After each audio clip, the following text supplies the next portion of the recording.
Crossroads. Each Crossroads story is based on the actual experiences of American clergymen, pastor, priest, or rabbi, the men who give inspiration and guidance to people at the crossroads of life. These dramatic stories are presented with the cooperation of our Board of Advisors, Captain Maurice M. Witherspoon, Father George B. Ford, and Dr. William F. Rosenblum. And now for our story.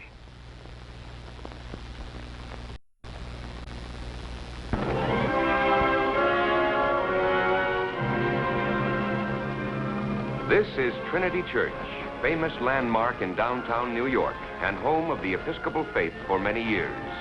And in this rectory dwells the bishop, head of the Diocese of New York. He is about to give audience to one of his favorite lieutenants, the Reverend Drury L. Pachel, known affectionately as Father Pat. Ah, welcome, Father Pat. Hello, Bishop. Sit down.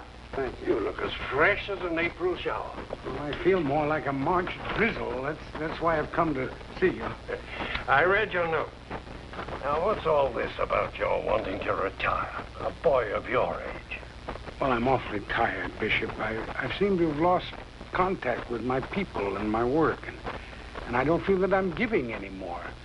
I think maybe it's time for the shelf. Well, we all feel that way now and again. What you need is a little vacation. Oh, this isn't a passing fancy. I've given it a great deal of thought. Well, in the subway, I suddenly find myself dreaming of the green hills of my boyhood. And in my homesickness, I'm actually there in that quiet little town. And then suddenly, Times Square changed for Grand Central. It blasts in my ears like Gabriel's horn, and I get a queasy feeling in the pit of my stomach. Like the green hills far away, described in the old hymn, huh? Do you remember Bishop Smalley of Asheville? Yeah. Yes, well, we studied together, at Swanee, and he's offered me a charming little church right in my own hometown, and I think in a quiet atmosphere like that, I still might be of some use. How long is it since you've seen this old hometown of yours? Well, it's about 43 years. 43 years, huh? And you expect to find the same old village square with the Wednesday night band concerts and the corner drug where nice, well-mannered boys and girls met to have hot chocolates and college ices? No. I'm afraid you'd find a chain hotel occupies the village square. The corner drugstore is probably a record shop. Likely enough, it's a cocktail bar. No, my friend. You wouldn't like it. You'd wither away and die. I'd like to try it once. This dream of retirement, it rears up in a man's mind when there's an ebb of his energies. The green hills far away are a mirage, a state of mind. It's a dream that's only realized when the good Lord himself decides it's the proper time. I think that now's the proper time for me to quit. Let me suggest a compromise. This project that I had in mind for you will be a test. It's a little run-down church in East Harlem. A neighborhood that was quite fashionable at one time. It'll be a challenge, but I know you'll meet it. Why not try it for a few weeks? Then, if you can't get the green hills out of your mind, I'll drive down to Carolina with you and see that you're comfortably installed in an old man's home. Oh, Bishop, forgive me. Forgive me, I've been thinking too much of myself and my own comforts. Did you say East Harlem? East Harlem. Not too far away from your favorite retreat, the Yankee baseball stadium, and the green hill you'll see in the distance. That'll be Coogan's Bluff. Good. Goodbye.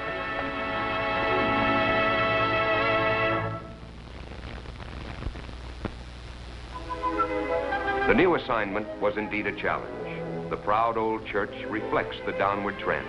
The walls and grounds are sadly in need of repair. When Father Pat arrives, he finds a baseball game in progress on the front lawn.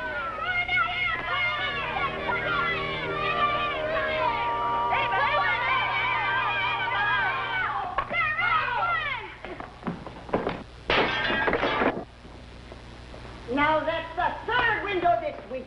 Out of here, all of you. Have you no respect for the church? Well, go on with you before I whale the daylights out of the whole lot of you. Hey there, you. Wait a minute.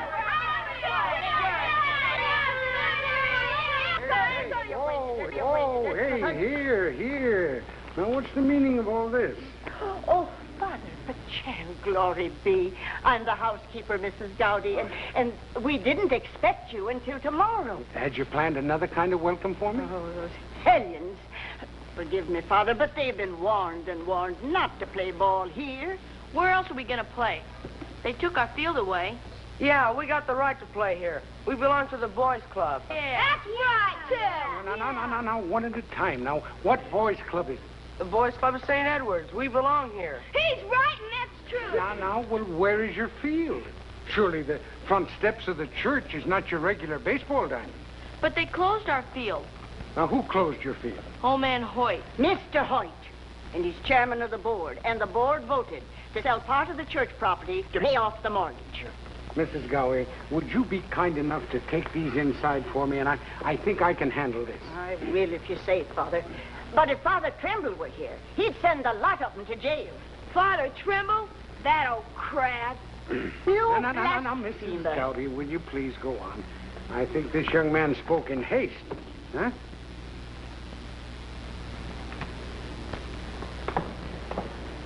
I got the ball.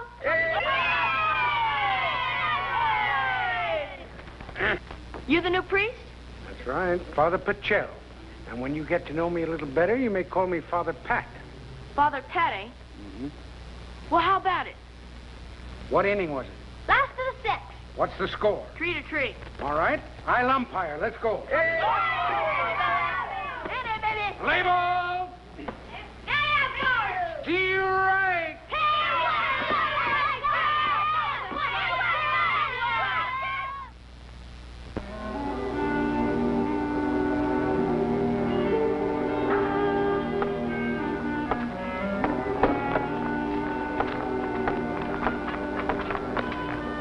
What you doing, mister? Well, I'm trying to get rid of this horrible eyesore. Oh, hello, children. Why aren't you in school? Because we run away. Oh. You ran away? Well, now, where is your school? Right there, in the back. Does your mother know that you run away? We haven't got no mother. We're orphans. Oh. Is that an orphanage back there? Yep, that's why we run away. Oh, I see. Now, children, you know better than to run away like this. Susie, you're the ringleader. You'll have to be punished for this. I don't care. I'll still run away. I hope they haven't annoyed you. Oh, not at all, not at all. I'm just trying to figure out some way to get them back in one trip. Show him how it's done, Miss Gibbs. Oh. I guess you're the new rector at St. Edward's. That's right, Father Pachel. How do you do? I'm Polly Grant. Hello, Polly. I teach over at the orphanage. Oh? I'm glad to see you're getting rid of that. We've been frantic at the thought of this property being sold. Why frantic? Well, we'd heard this property was going to become a parking lot. A parking lot? It seemed a shame for the boys. They've played ball here as long as I can remember. Well, they're going to play ball here again. There. Incidentally, we might be able to turn over the playground to your little people. I mean, a few hours a week, huh? That would be wonderful. Good. How many have you? Oh, nearly 200. We divide them into 10 groups for Sunday school. We have excellent facilities in the church for Sunday school. You could hold your classes there. Father Pachel? I can't believe it. Wait till I tell them about it. Now, just a minute, young lady. There's one stipulation. You've got to furnish your own teachers. Because because on Sunday we've got our hands full. Hi, Polly. Well, speaking of Sunday school teachers, here come a couple of volunteers. Father Pachel, these are the Reynolds brothers, Charlie and Nelson. Pleased to meet you, Father. Oh, Charles. How do you do, Father? Nelson. Well, we'll be very happy to have your cooperation. What's all this about Sunday school teachers? I'll explain later. Just consider yourselves drafted. I'm in. What about you, young man? Whatever Polly says goes with me. I've got to get back to work. Goodbye, boys. I'll see you Sunday, Father. Hey, Polly, what's your hurry? Polly, what about our date? It's still on? I've got work to do. I'll call you later. Little did I realize that this casual meeting with these three youngsters was to change the whole course of my life. Late one night, after completing my Sunday sermon, I took stock of the situation at St. Edward's. Some things had been accomplished. The mortgage had been reduced. The boys' club was flourishing. Sunday school was a blessing. The congregation growing, and I felt that I was on my way to the Green Hills.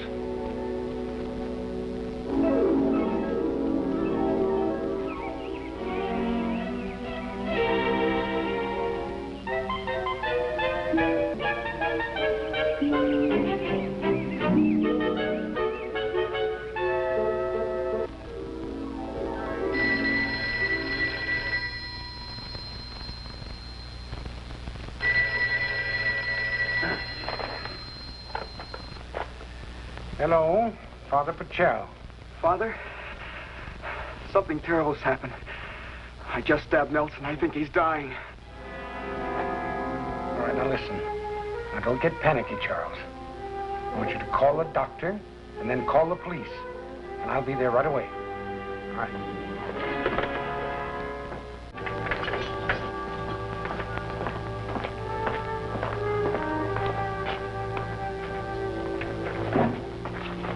Thank you very much. Charles, I haven't got good news. I just come from your house. I had a talk with your mother and your stepfather, and they're not with us. You're telling me something I don't know? Ever since my mother married this guy, it's been the same way. That's why I moved out. And Nelson moved in with you?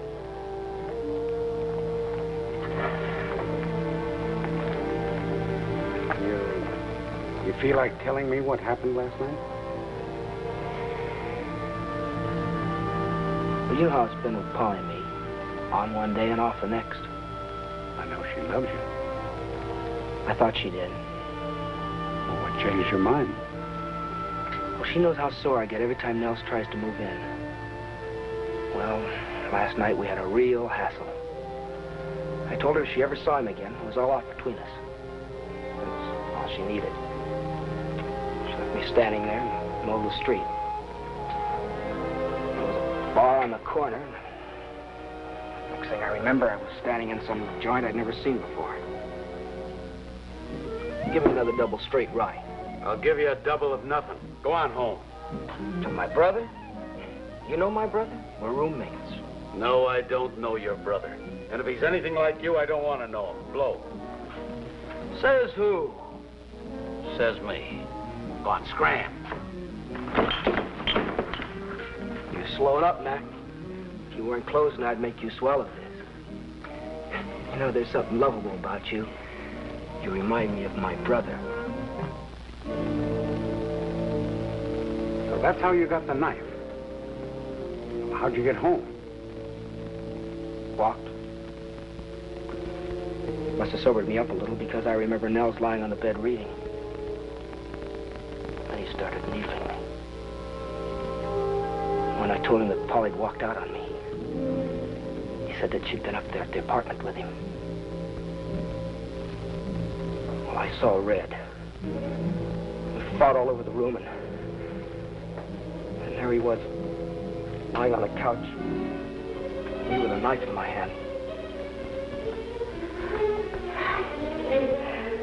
Father, I love Polly, you know that.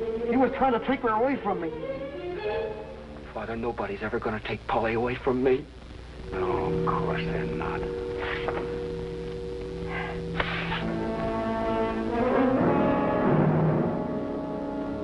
Nevertheless, the attitude of the family isn't going to help his case any. But it was done in a fit of jealousy, and the boy had been drinking. I'm convinced that he meant no real harm to his brother. Still, he used a knife. Well, the one he took from the bartender, mind you. Now, he explained that. And he didn't take it deliberately to use it against his brother.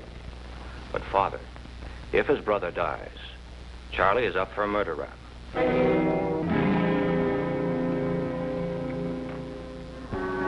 During the anxious days that followed, Father Pat spent every waking hour seeking ways and means to help the unfortunate Charlie. He consulted wardens, judges, the district attorney. Daily, he visited the boy in the tombs to cheer and comfort him. Along the way, he established a great camaraderie with the men in the cell block. They asked him to mail letters, do errands, contact loved ones, and act as Father Confessor. It's Martha I'm worried about, Padre. What with the kid coming and everything, she needs me. I don't mind serving my time, but can't you find some way so I can be with her when the baby comes? I'm trying, Joe. I'm trying my level best.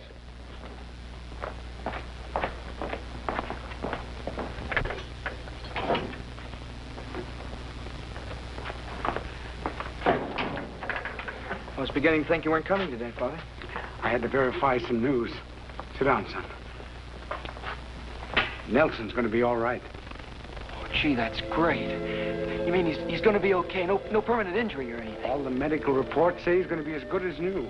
And I've just come from Captain Stewart's office, and the murder charge has been withdrawn. Swell. When can I get out of here?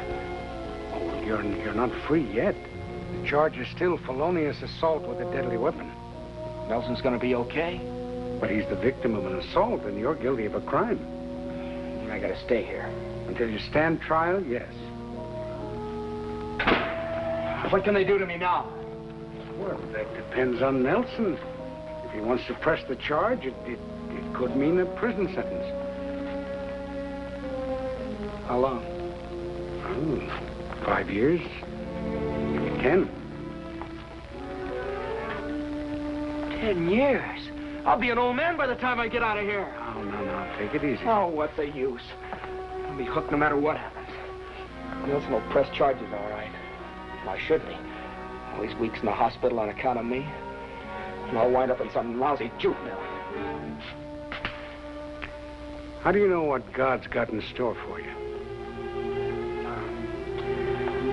I'm sorry, Father. My rotten temper again.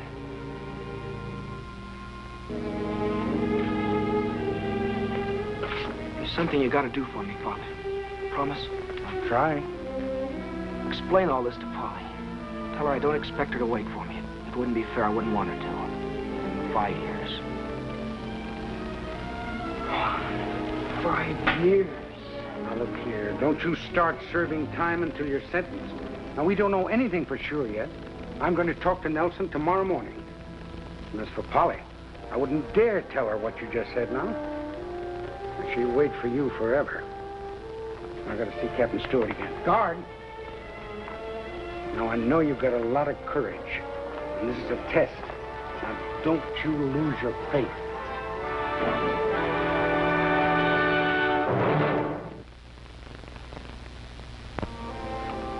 That's the story, Nelson. Your brother's future's in your hands. Father, I've had a long time to think lying here. If Charlie went wrong anywhere, it wasn't entirely his fault. The family always gave me the best of it. It was Nelson this and Nelson that. The new overcoat, the violin, the plans for college. Charlie got the hand-me-downs and all the chores. Sat in the corner while I played the fiddle for company. He never sulked. He'd give you the shirt off his back. He's a good kid, and I think we gave him the short end. Well, you can do something about that now. First of all, I've got to tell you the truth, Father. It was my fault that Charlie blew his top that night. I always needled him, but I didn't realize what frame of mind he was in. I lied about his girl. Polly didn't come to our apartment that night. Knowing Polly, I guessed that. So now you know who the real heel of the family is. What have you decided to do about the charges? What do you think, Father?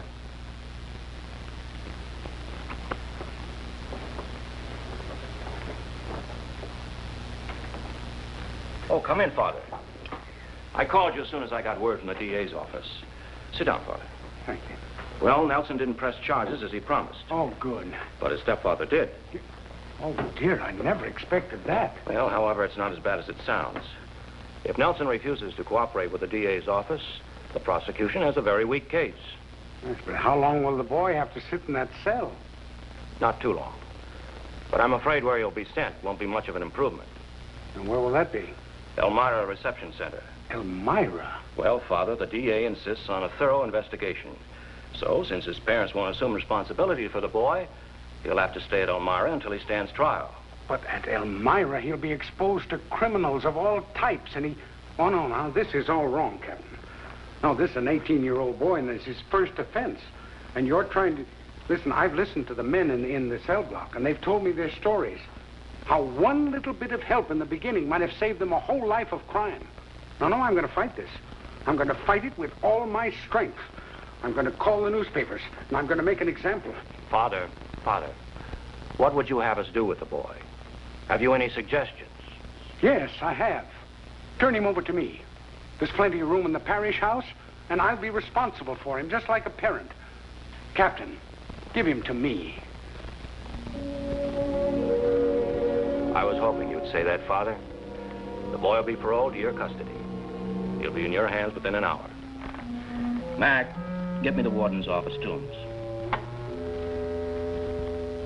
Your bishop phoned me this morning. It seems he heard about your efforts in behalf of the Reynolds boys. He's highly pleased. Also about your other accomplishments at St. Edward's. He mentioned some promise that he made to you. Something about retirement. The green hill far away. What are you getting at, Warden? I hate to see a good man out of a job. You see these, Father? They're all requests from prisoners. Requests for an interview with you. To consult you about their problems. They seek some solace that you can give them. Something that they need. You've given them a little ray of hope.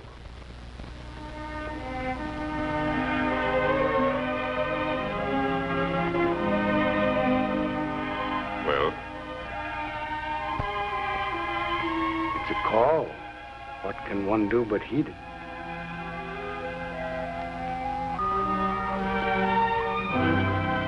Hi, Sam. Hello, Mike. Hiya, Padre. Thank you. Put it there, Padre. I just got it through the grapevine how you're going to work with the boys. I'm only a dumb screw, but I know what goes on inside of them. As much as they'd like to crack my skull, they know I'm their key to the outside and the inside. They tell me things without knowing it. And they tell me they need a guy like you. Well, everybody needs a little help, Mike. Especially in a place like this. Give it on, Father. And give it on with both barrels. What's to it, men? Nothing to it, Padre. Hey, Father. Yes, yes. I heard you and the bishop had gone fishing. Hello, Eddie. Hello, Jim. Padre. There is a green hill far away without a city wall where the Lord God was crucified. He died. The green hills are still far away for Father Pat. Today, he now holds the position of official Episcopal chaplain to the criminal courts of New York City. Love him too.